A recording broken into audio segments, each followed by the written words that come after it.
Hello, everyone. I'm glad you're here. Please like and subscribe so I can tell more interesting stories. Now, let's get started. I woke up to a sound I can only describe as absolute terror, the violent crunch of something breaking, followed by the sickening gurgle of water rushing where water absolutely should not be. You know there are bad ways to wake up, like forgetting an alarm, or maybe realizing your cat just knocked a glass off the counter. But trust me, waking up to your boat sinking in the middle of the Atlantic tops the list. It was pitch black. My little sailboat, Napoleon Solo, was my pride and joy. But at that moment, she was turning into my worst nightmare. I scrambled half-drenched, banging my knees against everything in the dark, slipping, grabbing anything that wasn't underwater yet. My ears filled with the deep groan of a fiberglass splitting, a sound that fun fact boat owners universally describe as the sound of bankruptcy, or doom, or both. A wave slammed the hull. Water surged higher. I was knee-deep, no waist deep, within seconds. My mind raced. Is this really happening? But when cold, Atlantic water is climbing up your ribs, there's no mistaking what's real. Now here's a weird historical tidbit for you. Did you know that the vast majority of solo sailing accidents historically occur not in storms, but at night during seemingly calm conditions? Yeah, apparently the ocean has a twisted sense of humor. I grabbed the emergency bag. Flare gun check. Water canister half full. Solar, still God please let this thing work. EPIRB. Emergency beacon. Oh, dead, of course. There was no time to mourn it. The water was swallowing my cabin, my food, my navigation gear. My little boat was fighting, but I knew she was going down. Ripping open the hatch, I clambered out, waves battering me in the face. Somewhere in the chaos, I yanked the cord for the life raft. There's this horrible moment when you pull that cord where every survival manual ever tells you it might not inflate. And folks, it almost didn't. For one terrifying second, it just sat there, a miserable little crumpled pile of plastic. Then with a whoosh, it burst open. I half threw, half fell into it, clutching the emergency bag, with a grip I didn't know I was capable of.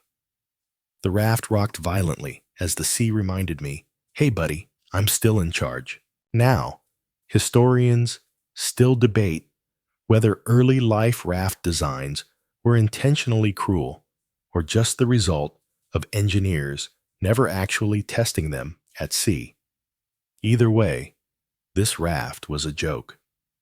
Thin floor, half-inflated walls, and a vague promise it might keep me alive if the ocean felt generous. I looked back at Napoleon Solo. My heart cracked as I saw her bow dip the stern, lifting absurdly high out of the water, like some surreal, tragic circus act. Then, with one final groan, she vanished beneath the waves, gone, just like that. Silence. Well, not real silence. The ocean doesn't do silence. There was the constant slap of waves, the whistle of wind, the occasional shriek of some invisible seabird, probably circling for a meal I hoped wouldn't be me. I sat there, panting, soaked, shivering, staring into black nothingness. My hands were trembling, not from the cold, but from the pure, electrifying realization of what just happened. I was alone, completely alone, in the middle of the Atlantic Ocean. Just to give you an idea of how truly tiny I was out here, the Atlantic covers about 41 million square miles. That's bigger than the surface area of the entire moon. And me, I was a dot. No, not even a dot. I was a hypothetical suggestion of a dot. And if you're wondering, yeah, no, GPS? This was the early 80s. Navigation was still old school. Sextants, star charts, and sheer stubbornness. My EPIRB, the one tiny device that could scream for help had failed. No one knew where I was. No one even knew I was missing. I could vanish from this planet, and it would be weeks before anyone started asking questions. My mouth felt dry, not just from fear, but because salt spray does that. And here's an off-topic, but totally horrifying fact. Salt water isn't just undrinkable. It actively dehydrates you. Drinking seawater accelerates your death. Your kidneys can't handle the salt load, so you pee out more water than you take in. Basically, the ocean kills you by making you think it's helping. Pretty on brand for nature, honestly. Sitting there, my mind flitted between panic calculation and denial. I inventoried what I had half automatically, half because it gave me something to do, besides screaming. Water, half a jug. Food, a few survival biscuits, basically dry cardboard, pretending to be calories. Fishing gear marginal. Solar still looked like a science project built by someone who hated me. Flare gun 3 flares, navigation stars if the clouds ever cleared. Not great. My brain kept looping one thought. Okay, Steven, you've read the books. You've prepared for this. Sort of. You've got this. Right. Wrong. Because, here's the thing. Nothing prepares you for the real raw terror of realizing there is no backup plan. No cavalry coming. No magic button. It's just you, a flimsy orange bubble of rubber, and an ocean that's been swallowing sailors for centuries. As the first weak glow of dawn teased the horizon, I remember whispering to myself, well, Steven, welcome to the worst camping trip ever. And that's how my 76-day nightmare began. The sun came up like it does every day, completely indifferent to the fact that I had just lost everything. It was one of those mornings where you realize the universe really doesn't care about your feelings. The light crept over the endless waves, turning them from black to gray, then to a deep, cruel blue. Beautiful, really. If you're not, you know stranded in it. My raft bobbed aimlessly, tethered to absolutely nothing except my own stubborn grip on life. The ocean stretched forever in every direction. No land, no ships. Just this sickening realization that I was now the human version of a message in a bottle. Floating, alone, hoping someone would notice. The first task was obvious. I had to figure out if this sad excuse for a life raft could even keep me alive longer than a goldfish in a plastic bag. I scrambled to double-check the inflation valves. One was leaking. Of course it was. I tied it off with a scrap of rope, whispering every curse word my brain could conjure, though keeping it PG-13. Let's just say it involved lots of, "You've got to be kidding me." The raft had a canopy, thankfully, but it was more of a suggestion than real protection. The thin fabric flapped in the wind, offering shade about as effective as holding a napkin over your head during a hailstorm. Now, here's a bizarre historical fact for you. Ancient Polynesians were able to navigate thousands of miles using nothing but wave patterns, bird flight, and the color of the water. Meanwhile, I, a man with modern-ish technology, couldn't even tell east from west without second-guessing myself. I fumbled through my emergency bag, yanked out the sea anchor, a kind of underwater parachute meant to slow drifting, and deployed it. It wasn't much, but it would keep me pointed roughly into the wind instead of spinning like a deranged rubber duck. Then came the next cruel reality check: food and water. The water jug was maybe 2 gallons. 2 gallons of water for God knows how long. If you ever want to experience an existential crisis, just stare at 2 gallons of water while realizing it might have to last you several months. And the food? Oh, the food. A couple of energy bars, a handful of hard biscuits, and a spear gun with 2 broken elastic bands. Wonderful. Just wonderful. No fishing rod, no spare line, no bait. Whoever packed this emergency kit had clearly never met an emergency. Historians still debate whether life raft packing standards were more about bureaucracy than actual survival. And let me tell you, I have opinions. But as tempting as it was to freak out, I knew freaking out wastes water. Crying bad idea, yelling at the sky, pointless, breathing fast, wasteful. Every drop mattered, so I got to work. First step, water. I set up the solar still. If you don't know how these things work, imagine a plastic bowl with a clear lid that uses sunlight to evaporate seawater. The vapor condenses on the lid and drips into a catch basin as fresh water. Sounds brilliant, right? Except in reality, it was about as effective as licking morning dew off a car windshield. Maybe 1 cup per day on a good day, if it wasn't cloudy. If the seal didn't leak.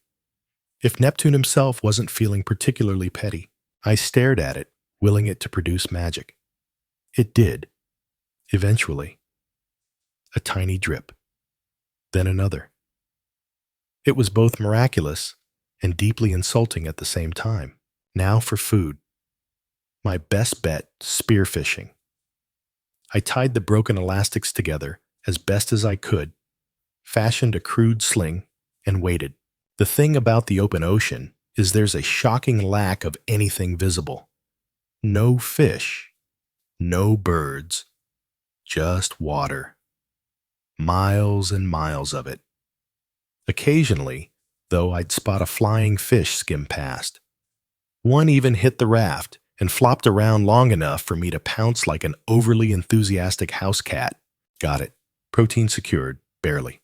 I bit into it raw, because what else was I going to do? And let me tell you, sushi chefs have nothing to worry about. It was like chewing rubber dipped in seawater and regret. Around noon, the sun began doing what the sun does, turning my raft into an oven. The heat was brutal. My skin-prickled lips already starting to crack, salt crust forming on every inch of me. Here's an off-topic but delightful fact. Salt crystals can actually slice microscopic cuts into your skin. Yep, the ocean doesn't just dry you out. It sandpapers you while it's at it. Isn't that charming? By mid-afternoon, the wind picked up, tossing the raft harder. Waves started slapping the sides, sometimes spilling over the edge. The raft buckled with each hit. I pumped air into the leaking sidewall, over and over, until my arms felt like noodles. I started scanning the horizon, constantly, compulsively, for a ship, a plane, a bird heading toward land, anything. But there was nothing. As evening came, the temperature dropped just enough to replace burning discomfort with bone-deep chill. I huddled in the center of the raft, hugging my knees, shivering against the damp wind. I whispered to myself, "This is fine, totally fine. People survive this, all the time." Probably, but my brain wasn't buying it.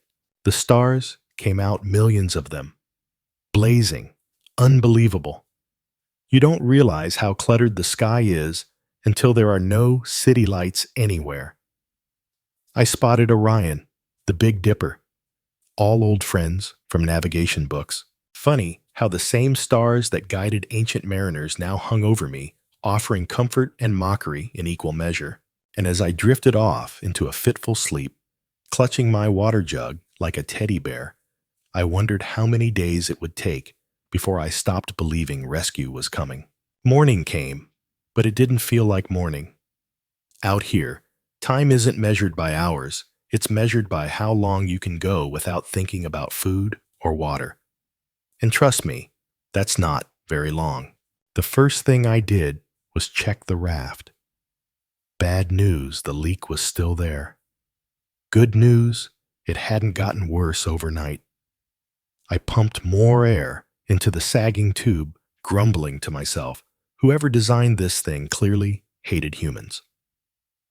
The raft looked like a half-deflated kiddie pool, pretending to be a survival device. Then came the inventory check again. I swear, I must have counted everything 100 times, as if staring at that tiny pile of supplies might somehow make it multiply. It didn't. Water down, half a quart. Food, still the same pitiful pile. Solar still dripped, maybe. 3 tablespoons overnight. A culinary miracle. I tried fishing again. The spear gun was basically a sad joke, but I wasn't giving up. I dangled lines with whatever I could use as bait, bits of flying fish skin, scraps of biscuit. Nothing. Not even a curious nibble. At one point, I spotted a curious shadow beneath the raft. My heart leaped. Dinner. I lunged with the spear gun. Missed. The shadow flicked away, leaving nothing but a cloud of bubbles and my wounded pride.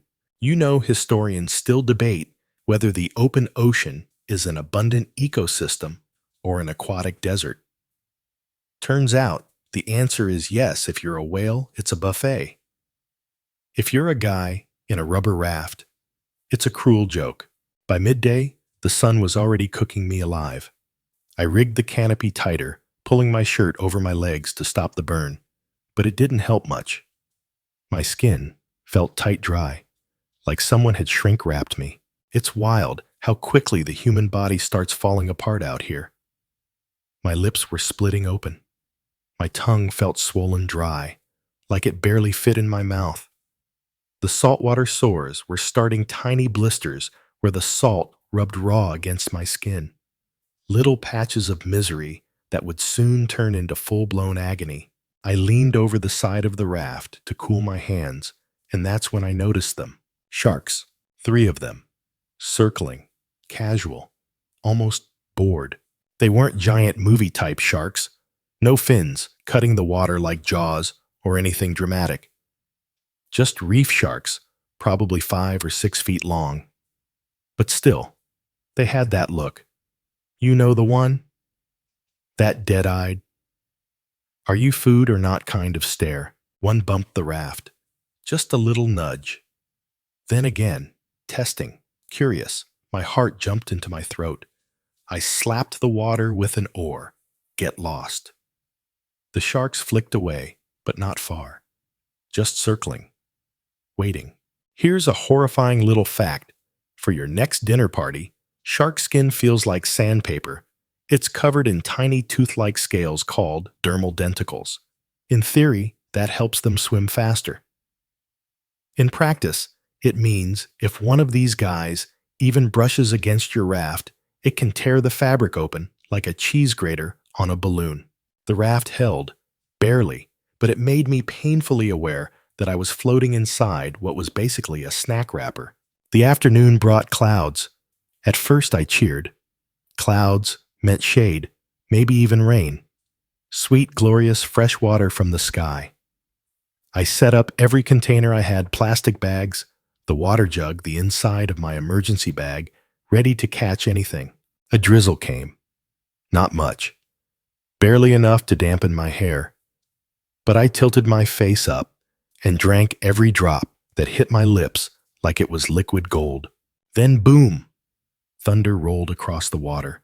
A storm was coming. Good news. More rain. Bad news. Storms out here are no joke. Waves that look small from shore are towering mountains when you're sitting at water level in a pool toy. The wind hit first, whipping the raft, pulling the canopy sideways, slapping waves over the edge. I braced, grabbed the hand lines, praying the sea anchor would hold. Then the waves. 6 feet. Then 8. Then more. The raft rose, then dropped like an elevator with a broken cable. Salt spray hit me in the face, stinging open sores, choking me. At one point, a wave nearly flipped the raft. I threw my weight against the far side, heart hammering so loud I could barely hear the wind. The raft skidded sideways, then righted. It was like being inside a washing machine set to punish. I laughed. I don't know why. Maybe it was the sheer absurdity of it. Maybe it was the creeping madness. But I just sat there, rain soaking me, salt stinging, laughing like an idiot. "Is that all you got?" I yelled into the storm. The ocean didn't answer. It never does. And then, just as fast as it came, the storm passed. The waves eased. The wind softened. The clouds broke apart like someone pulling cotton balls across the sky. A rainbow. I kid you not. A perfect, stupidly cheerful rainbow arched across the horizon. Great, I thought. Now Mother Nature's mocking me in high definition. As the sun set, the sharks were back. Of course. Still circling. Still watching. I curled up in the middle of the raft, exhausted beyond anything I'd ever felt. Muscles weak. Lips bleeding. Stomach hollow. But I was alive. For now. The morning sun hit me like a personal insult. No gentle rise, no soft golden glow. Just a blinding, searing slap of heat that said, "Hey buddy, welcome to another day of not dying." I groaned, peeled my crusted eyelids open, and checked the raft. The leak was still there. Of course it was, but it hadn't gotten worse. Small victories. I pumped the sidewall back up until my arms were jelly. This little ritual was becoming my version of brushing my teeth, except more life or death. Then came the daily heartbreak of inspecting my supplies. Water, a little less than yesterday. Food, basically a cruel joke. The solar still had produced maybe half a cup overnight, which I sipped like it was a fine vintage. Honestly, I might have swirled it around in my mouth and said, 1982? Notes of despair, with a hint of desperation. I tried fishing again. Spear gun. Still garbage. Fishing line, not a single bite. I even considered talking to the fish at one point, begging them to just give up and jump in. They didn't. Rude. It hit me. This wasn't just surviving. This was learning how to live on the ocean's terms. The sea didn't care about my cleverness, my skills, or the fact that I once built my own boat. Out here, it was pure adaptation. Sink or swim. Or in my case, float or unfloat. There's actually an open debate among survival experts about whether mental flexibility or physical endurance is the key to surviving situations like this. Personally, I vote for stubbornness and maybe a touch of insanity. Midday brought visitors. A school of Dorado mahi-mahi flashed under the raft. Gorgeous fish, bright green and gold like living jewels. And for the first time, luck tilted my way. One curious Dorado lingered close to the raft, eyeing the shade underneath. I steadied the spear gun, whispered, "Come on, buddy." Just hold still and thwack. Miraculously, the rubber band held. The spear hit, fish on. It wasn't a clean kill. The Dorado thrashed violently, sending sprays of water and blood. I dragged it in, heart-pounding hands trembling. Dinner, real dinner, filleting it with a makeshift knife, basically a sharpened bit of broken equipment. I worked fast. Out here, blood in the water is an invitation. Sure enough, within minutes, the sharks showed up again, circling, nosing the raft. One even bumped it so hard I nearly toppled overboard. I snarled at them, waving an oar. "Back off, freeloaders. You didn't help catch it, you don't get a share." The fish tasted, well, raw, chewy, salty, kind of metallic. But it was protein fat and something my body desperately needed. I ate it slowly, savoring every miserable, glorious bite. By afternoon, I turned my attention to repairs. The raft was holding, but barely. One of the seams along the floor was starting to separate. I used patches from my emergency kit plus glue that smelled like it could melt my brain cells. Hands shaking, I pressed the patch into place, muttering, "If this fails, I become fish food." No pressure.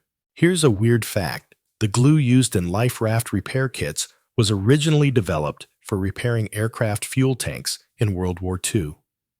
Great history, questionable comfort when you're trusting it with your life. While waiting for the glue to set, I checked the sky clear, merciless. No clouds, no hope of rain. My mouth was dry as sandpaper. My tongue felt like it didn't fit in my mouth anymore. That night, I had a breakthrough. I figured out a trick with the solar still. By weighting the center slightly differently, it condensed faster. Not much, maybe an extra ounce or two. But when you're rationing water by the tablespoon, that's the difference between hope and despair. I also started harvesting condensation off the raft itself. At dawn, when the humid air met the cooler surface of the raft, tiny beads of water formed. I scraped them into a container with my fingers. Every drop counted. But survival out here wasn't just physical. It was mental warfare. Loneliness is a monster. The kind that doesn't growl, it whispers. No one's coming. No one even knows you're gone. Why are you still fighting?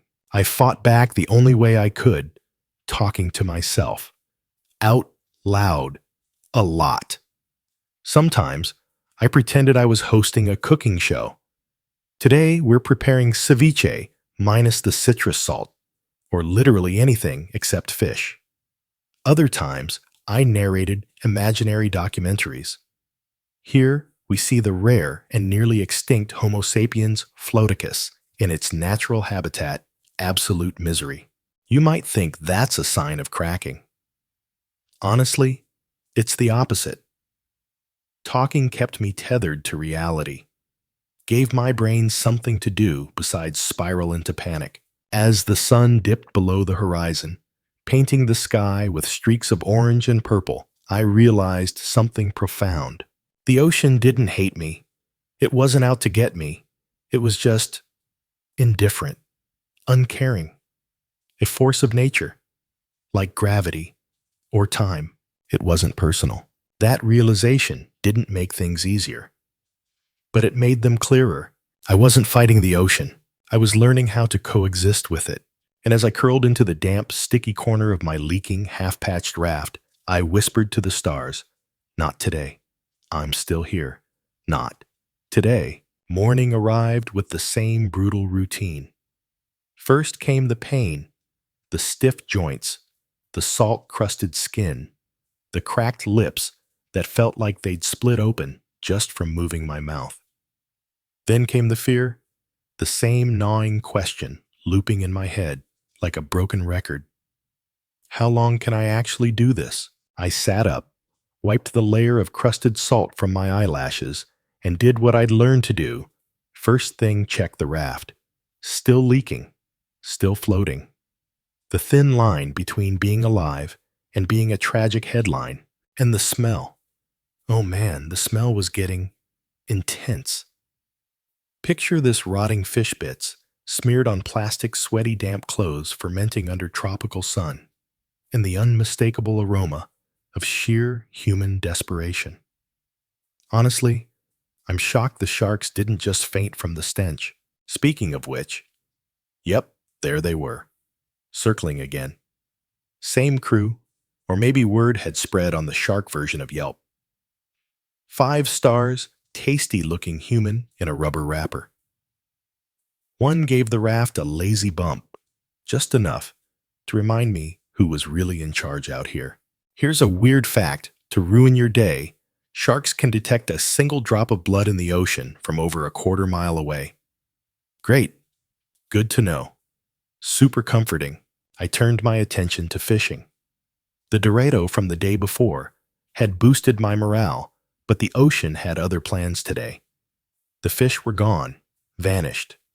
Not even a shadow passed under the raft. Just that mocking, endless blue. So I shifted focus. Water, always water. I adjusted the solar still again, trying every trick I could think of. More weight here, less angle there.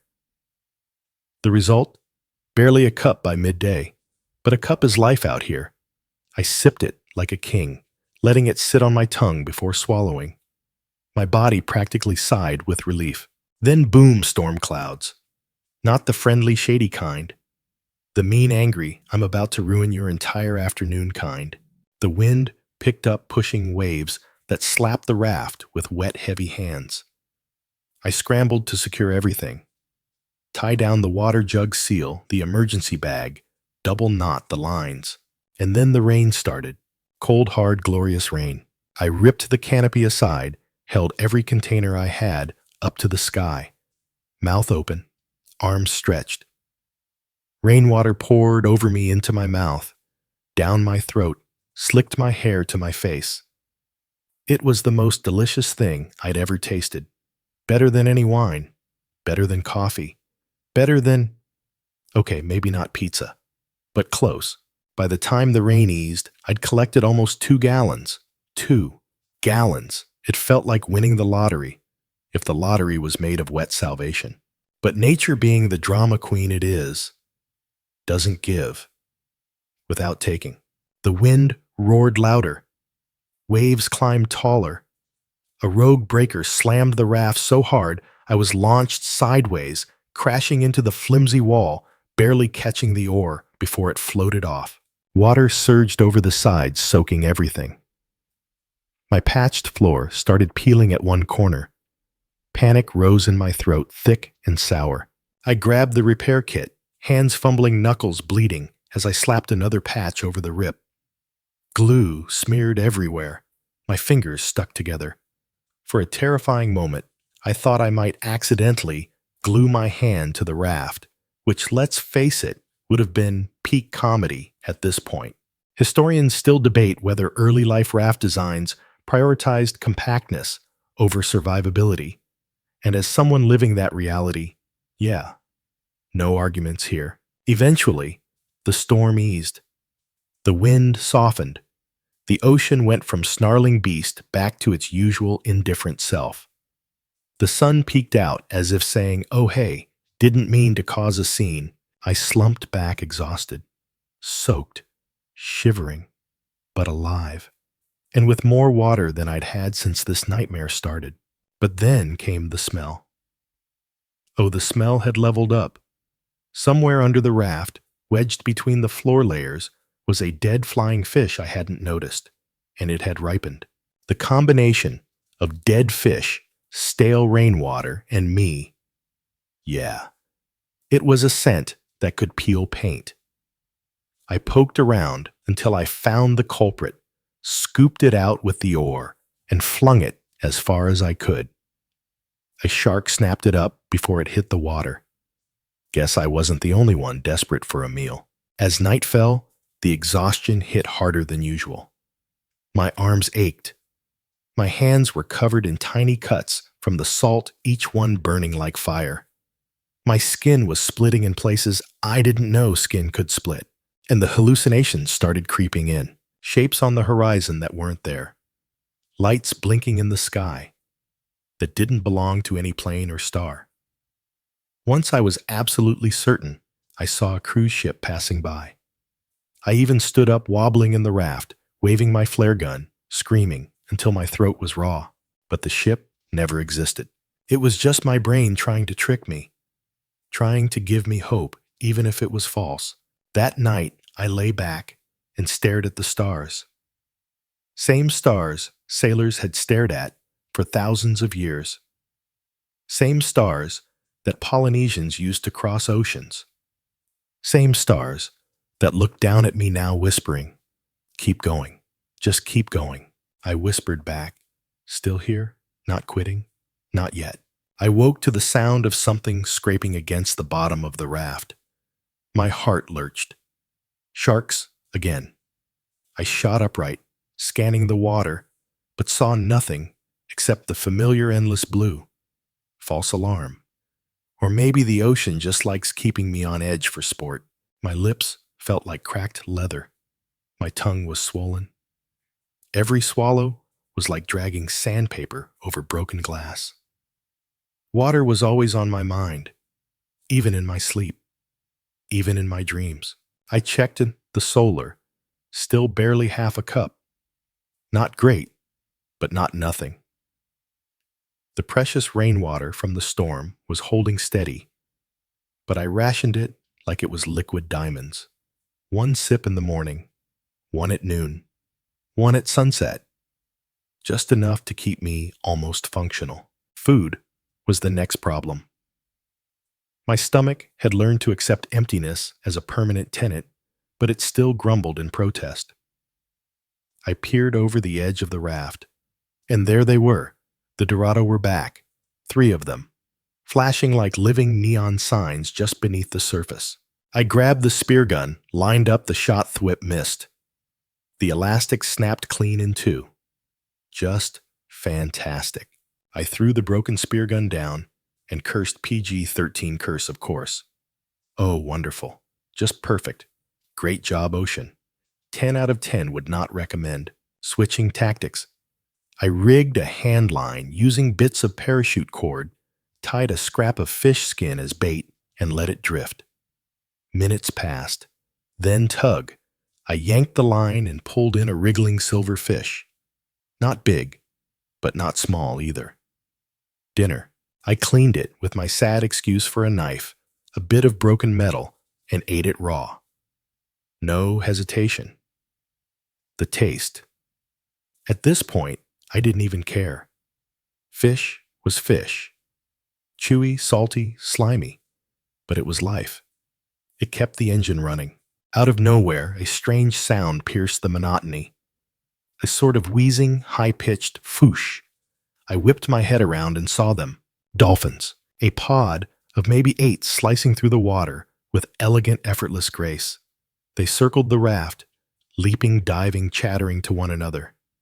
One swam right up to the raft, rolled onto its side, and made full eye contact with me. For a moment, it felt like they were checking in, like they knew. I smiled for the first time in days. Hey guys, got any Wi-Fi? And here's an odd fact to brighten your day. Dolphins have been known to guide lost sailors toward land. There are documented cases, some debated, some confirmed, of dolphins nudging rafts herding fish towards starving castaways, even scaring off sharks. Whether it's empathy or just curiosity, no one's entirely sure. But my pod, they hung around for maybe an hour, then disappeared as quickly as they came. Just a little visit from the ocean's friendlier residents. The rest of the day blurred. Sun, heat, endless bone-deep thirst. I busied myself fixing the raft again. The floor seam was separating. Again, I patched it. Again. Every repair was temporary. Everything was one more roll of duct tape on a life that was unraveling. By mid-afternoon, something changed. The wind shifted. The waves took on a different rhythm, longer, deeper swells. I felt it before I saw it. Swell patterns. Mariners know this trick. When you're near land, even if it's over the horizon, the ocean changes. The waves reflect off the shore, creating crosshatch patterns in the water. My pulse quickened. Could it be? Am I drifting toward land? I stood, well crouched, really scanning the horizon until my eyes burned. Was that a cloud? A low, stationary cloud? Wait, that wasn't a cloud. It was different. Darker. Thicker. Historians still debate whether early navigators were better than modern sailors at spotting land simply because their survival depended on reading the tiniest signs. I was putting that to the test. I squinted harder. There, a faint line, just a hair above the horizon. Could be land. Could be another cruel hallucination. I checked again. Then again. It didn't move. Hope ignited. But caution shoved it back down. I'd had false alarms before mirages born from exhaustion and desperation. I couldn't afford to believe it yet. The ocean, for its part, wasn't letting me relax. Just before sunset, a squall rolled in. Not a monster storm, but nasty enough. Rain lashed sideways, wind tugged at the canopy waves, slapped the raft over and over. Rode it out, bracing with every muscle, shouting at the wind like a lunatic. You can't scare me anymore. I'm already living your worst-case scenario. And then it passed, just like that. The sky cleared. The stars came out dazzling, infinite. And there, in the direction I'd spotted that strange line, a faint glow. Not a star, not a planet. Lights. Artificial lights. Civilization. For the first time, in what felt like centuries, I felt something real. Something I hadn't dared let myself feel in days. Hope. I whispered it out loud, voice cracking. Land. That's land. It has to be. I stayed awake all night, clinging to the sight like a lifeline. Even as exhaustion clawed at me, even as my body screamed for rest, I couldn't take my eyes off it. Just one more day, I whispered. Hang on. Just one more day. I barely slept that night. Every time my eyes drifted shut, I jolted awake, terrified. The glow on the horizon would disappear, like every other cruel trick my brain had played on me out here. But no, each time I looked, it was still there. A faint but steady line of light stubborn against the endless black. When the first rays of dawn cracked over the horizon, I sat up, heart pounding. My eyes scanned the water, desperate, terrified, hopeful. And then I saw it. Land. Real, solid, unmistakable. A jagged line of green and gray against the soft pink morning sky. I could make out the slopes of hills, maybe trees, maybe rocks. I couldn't believe it. After all this time, it was real. Oh my God. The words stumbled out, half a sob, half a laugh. It's real. It's actually real. But the ocean, being the chaotic gremlin it is, wasn't done with me yet. A strong current was pulling me sideways, away from the shore. No. Nope. Absolutely not. Not after all this. I wasn't about to be that guy who floated past salvation like a sad inflatable tourist. I scrambled for the paddle. Well, paddle is generous. It was basically a flimsy plastic board that looked like it belonged to a child's beach toy. But it was all I had. I started paddling. Hard. Every muscle screamed. My shoulders were on fire. My hands were raw skin cracked open from days of salt and sun. Blisters had turned into open wounds. But I paddled like my life depended on it, because it did. The wind wasn't helping. The waves were pushing me sideways. Every stroke forward felt like 2 strokes back. I cursed at the water. Not now. Not now. I don't know if the ocean listened, but I wasn't giving it a choice. Now here's a strange fact that crossed my mind. Mid-panic, the island of Guadeloupe, which I suspected this might be, is actually shaped like a butterfly when viewed from above. Pretty poetic, right? A butterfly-shaped island, saving a guy who felt more like a drowned caterpillar. But as poetic as that was, the shore wasn't getting any closer. I adjusted the sea anchor, trying to angle the raft better. I paddled, then rested, then paddled again. Hours passed. The sun climbed higher, sweat poured off me. My tongue felt like it was splitting in half. My body was done, completely cooked. But I couldn't stop. Not now. Then in the distance, movement. A boat. Tiny. A speck against the waves. I nearly dislocated my arm, waving my shirt in the air. Hey, over here. I fumbled for the flare gun, loaded it aimed at the sky. Boom! A bright red arc shot upward, trailing smoke. The boat didn't react. No, look, please look. I loaded the second flare, boom. Another flash of red, desperate pleading. This time, the boat shifted course. It turned.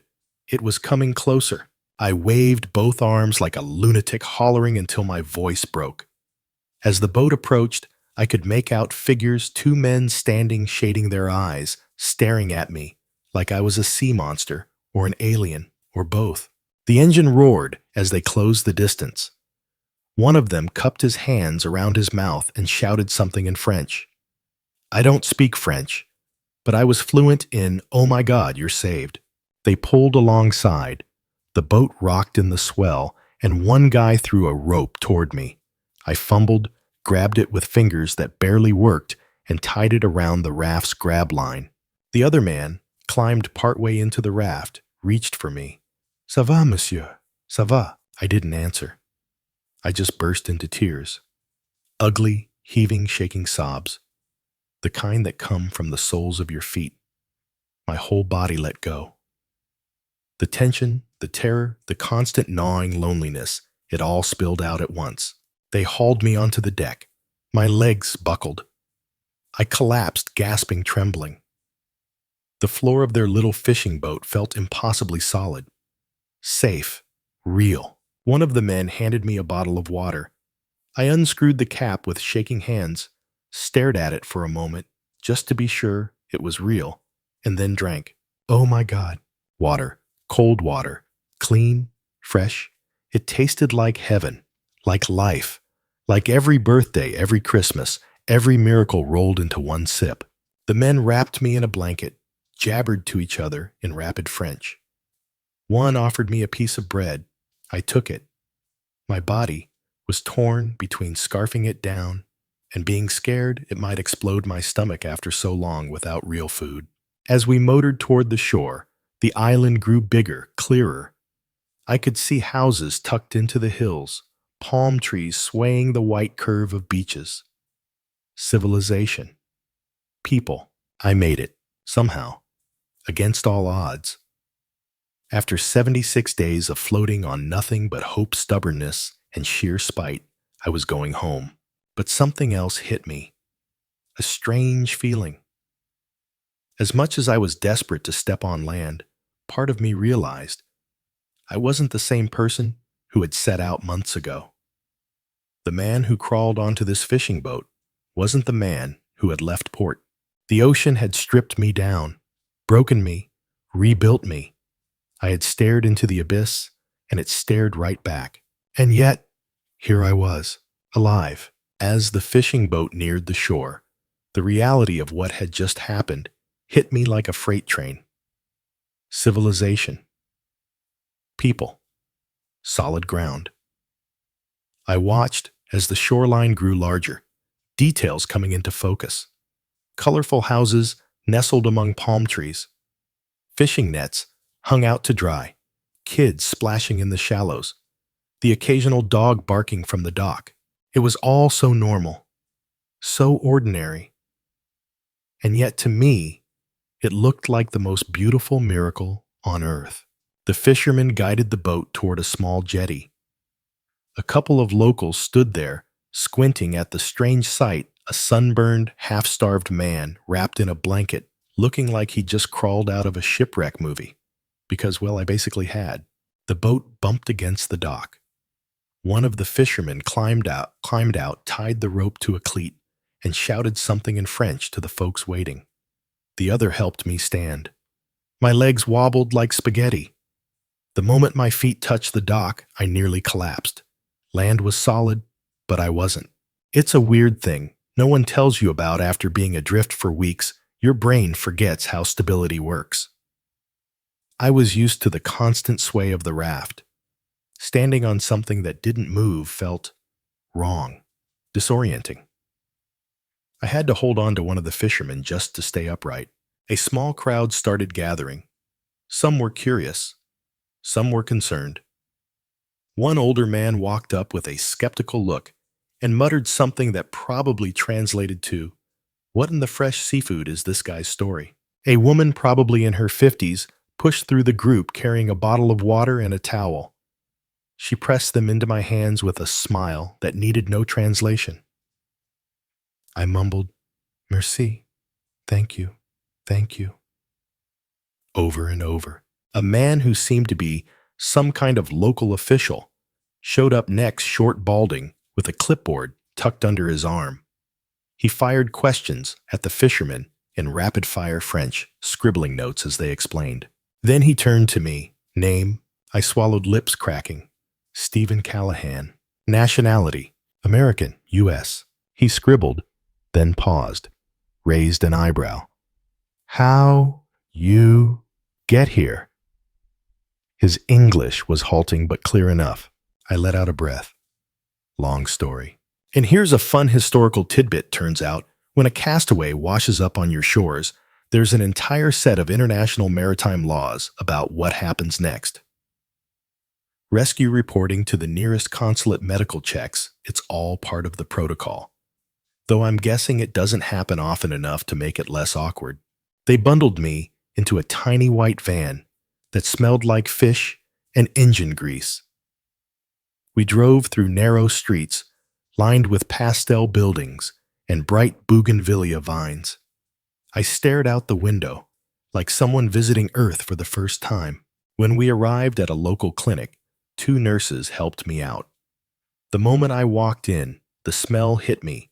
Antiseptic, clean linens, air conditioning. Honestly, it felt alien. I hadn't smelled anything clean in over 2 months. They weighed me. I'd lost over 40 pounds. No surprise there. The doctor took one look at the salt sores all over my body, raw patches of skin that looked like chemical burns, and winced. They started cleaning them, and let me tell you, saltwater wounds plus antiseptic equals a kind of pain that belongs in its own horror movie. As they worked, I tried to answer their questions. When had I left port? Where had I come from? How long had I been adrift? I told them 76 days. You could practically hear the collective gasp. One nurse blinked, shook her head, and muttered, in French, incroyable. Incredible. Meanwhile, someone handed me a sandwich. White bread, ham, cheese. The simplest thing in the world. I stared at it for a full minute, half afraid my stomach would revolt. Then I took a bite. Oh my God. That sandwich was better than any 5-star meal I've ever had in my life. Soft bread, salty ham, real cheese. It practically melted in my mouth. I had to stop myself from wolfing it down too fast for fear I might pass out from joy. Funny off-topic fact. The first recorded instance of someone eating a sandwich was in the 18th century, supposedly because the Earl of Sandwich wanted to eat without getting his cards greasy. Me. I ate that sandwich because I hadn't had anything but raw fish and misery for nearly 3 months. A representative from the U.S. consulate eventually arrived. Suit jacket, sunglasses, clipboard, every bit the government official. He asked me to recount everything: departure date, boat specs, last known position, the sinking, the survival. I explained it all, still barely believing it myself. He nodded, scribbled notes, then looked at me and said something I'll never forget. Stephen, the fact that you're sitting here talking to me right now is nothing short of a miracle. Yeah, no argument there. As the day wore on, waves of exhaustion rolled over me. But they were different now. Not the hopeless, bone-deep fatigue of surviving, but the exhaustion that comes when your body realizes it's safe enough to shut down. The clinic let me stay overnight. Clean sheets, a real bed, a pillow. I sank into it like it was made of clouds. The ceiling fan spun lazily overhead. The smell of salt and death was finally gone, replaced by soap and laundry detergent. And as I drifted off to sleep, my first real sleep in 76 days, I realized something strange. I missed the ocean. Not the hunger, not the thirst, not the terror, but the simplicity, the clarity. Out there, every decision mattered. Everything was stripped down to its most basic truth: survive. On land, life was messier, louder, more complicated. But for now, I was content to let that be tomorrow's problem. I woke up slowly, confused by the feeling of something soft under me. A mattress, sheets, a pillow. For a few terrifying seconds, my brain couldn't process it. I jolted upright, heart racing, half expecting to see the endless blue of the ocean, the sagging yellow walls of my raft. But no, white walls. A ceiling fan spinning lazily. the faint beep of medical equipment, the distant sound of people chatting in French outside the door. I was safe. For real this time. I slumped back into the bed, letting out a shaky breath. My body still ached deep in my bones, in my skin, in every joint. But there was no more constant rocking. No salt spray in my face. No sharks. No blistering sun. Just stillness. Solid, dependable, glorious stillness. A nurse came in, smiling, holding a clipboard. Bonjour, Steven. Comment ça va? I grinned, voice still croaky. Alive. Very alive. She chuckled and offered me a glass of juice. I held it for a second, marveling at the condensation on the outside, the cold. Then I drank. Sweet, tangy, citrusy. My taste buds practically threw a party. As she checked my vitals, I caught my reflection in the window. I barely recognized the man staring back. Hollow cheeks, sunken eyes, a beard that was trying to be rugged, but mostly looked like someone glued seaweed to my face. My skin was a weird patchwork of sunburned salt sores and peeling layers. Yeah, we've seen better days, buddy, I muttered to my reflection. But even as I tried to process being safe, my brain kept drifting back to the raft, to the endless days, the survival routines. It was bizarre how quickly the abnormal had become normal, how my mind had adapted to life out there, to fear, to hunger, to watching the horizon for any sign of rescue. There's an ongoing debate among psychologists about what long-term isolation does to the brain. Some argue it breaks you down. Others say it strips away the unnecessary and leaves you with a kind of clarity most people never experience. I could see both sides. The consulate rep showed up mid-morning with a change of clothes. T-shirt, shorts, flip-flops. The simplest outfit in the world. But to me, it felt like slipping into royalty. Even the fabric felt strange against my skin. Soft, smooth, not sticky with salt or crusted in grime.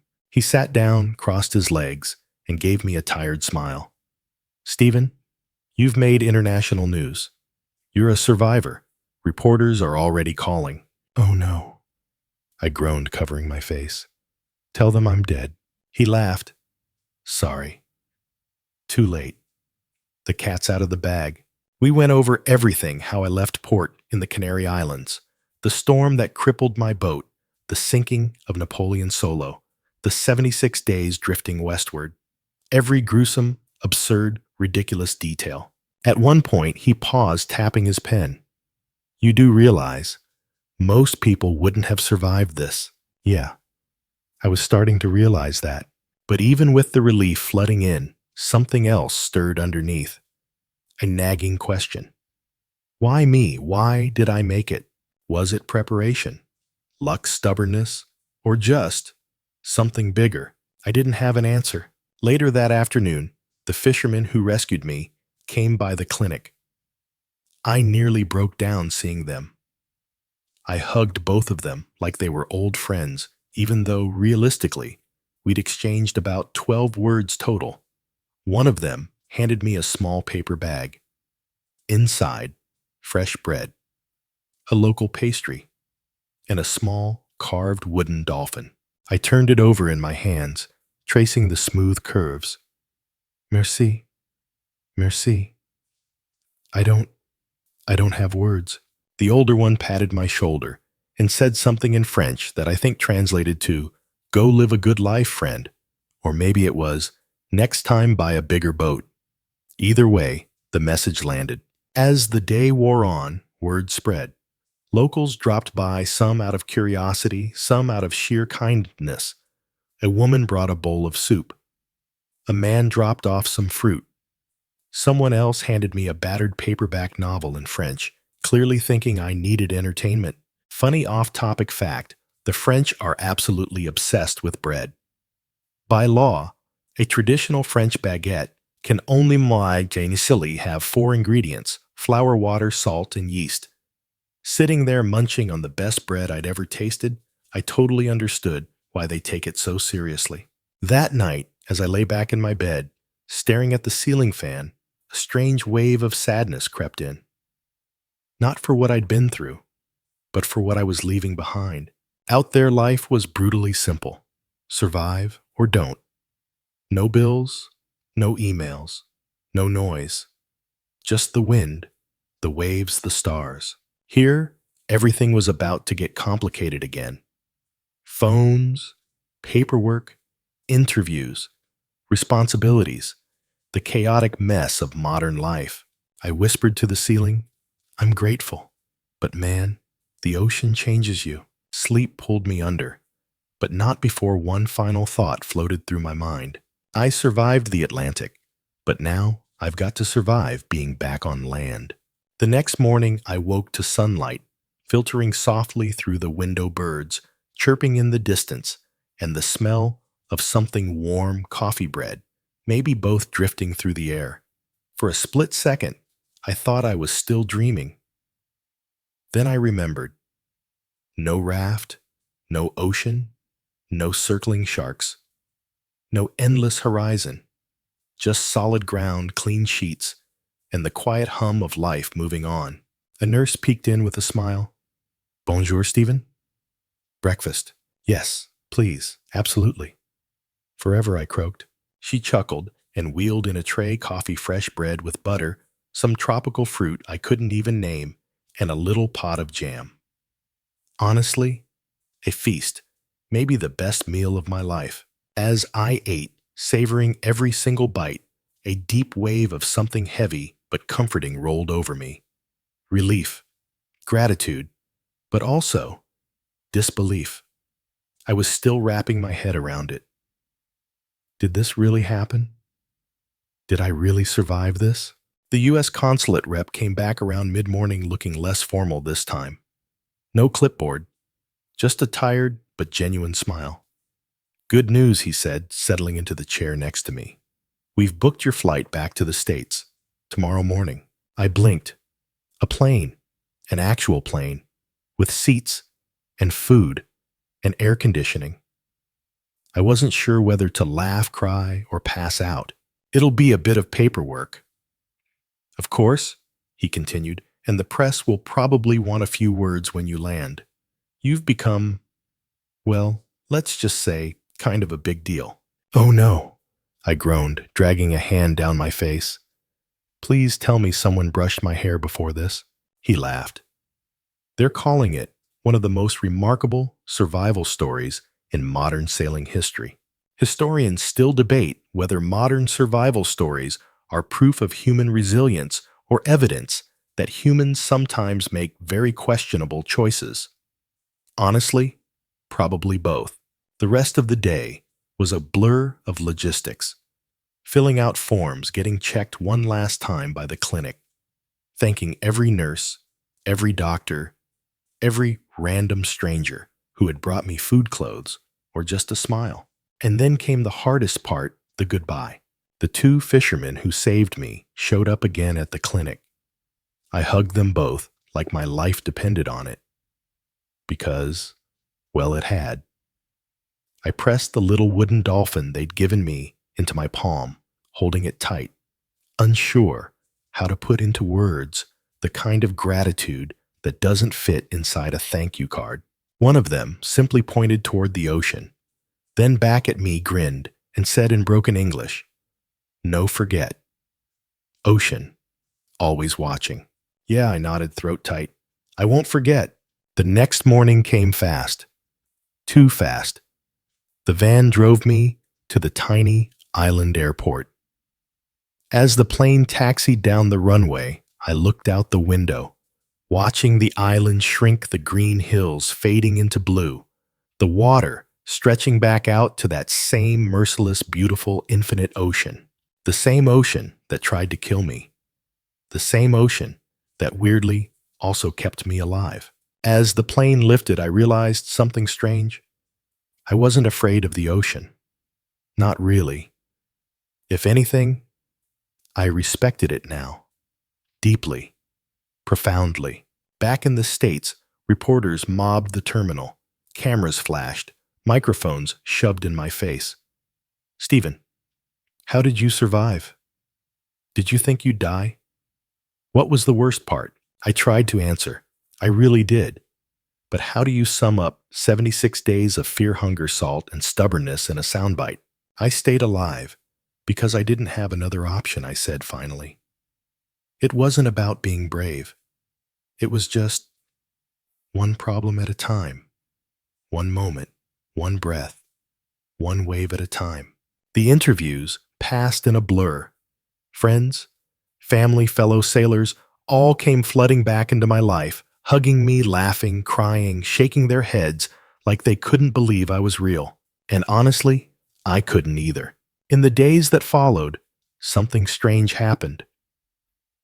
As my body started to heal, gaining weight, skin peeling and renewing wounds, scabbing and fading, my mind started shifting too. I realized how quiet the world had been out there, how loud it felt back here. Cars, phones, emails, chatter, schedules, expectations. I'd traded one kind of survival for another, but there was something I brought back with me. A lesson the ocean taught me. Out there, stripped of everything I learned, that life is just simpler than we pretend it is. Drink water. Find food. Stay safe. Appreciate every sunrise. Respect the forces bigger than you. And never, ever underestimate what you're capable of. The raft, the waves, the sky. They didn't care who I was. They didn't care if I lived or died. But I did. I cared. And somehow, that was enough. As I sat one evening weeks later, looking out at the sea from the safety of the shore, I traced the little carved dolphin in my hand and whispered to the waves, "Thank you for breaking me, for teaching me, for letting me live." And maybe, just maybe, the ocean whispered back. So, here we are. If you've stayed with me through this whole story, first of all, thank you. Really. From the bottom of my very sunburned, very seawater-logged heart. This has been quite a ride, or maybe more of a float. Looking back, it still feels surreal. 76 days, alone, adrift, fighting the ocean, fighting my own mind, fighting the kind of hunger and thirst that I didn't even know the human body could endure. And yet, here I am. Here we are. It's strange. Out there, life was painfully simple. Just me, the raft, and the ocean. Nothing else mattered. Not bills, not emails, not social media, not the noise of the world. Just the next wave, the next drop of water, the next breath, the next sunrise. And I think there's something in that, a lesson we all forget in the chaos of daily life. That when you strip it all down, when you peel back all the nonsense, life is about the simplest things. Breathing, hoping, fighting, living. I won't lie, the ocean broke me. Physically, mentally, it tore me down to the bones. But in doing that, it also rebuilt me into someone stronger. Someone who knows that I can survive the absolute worst.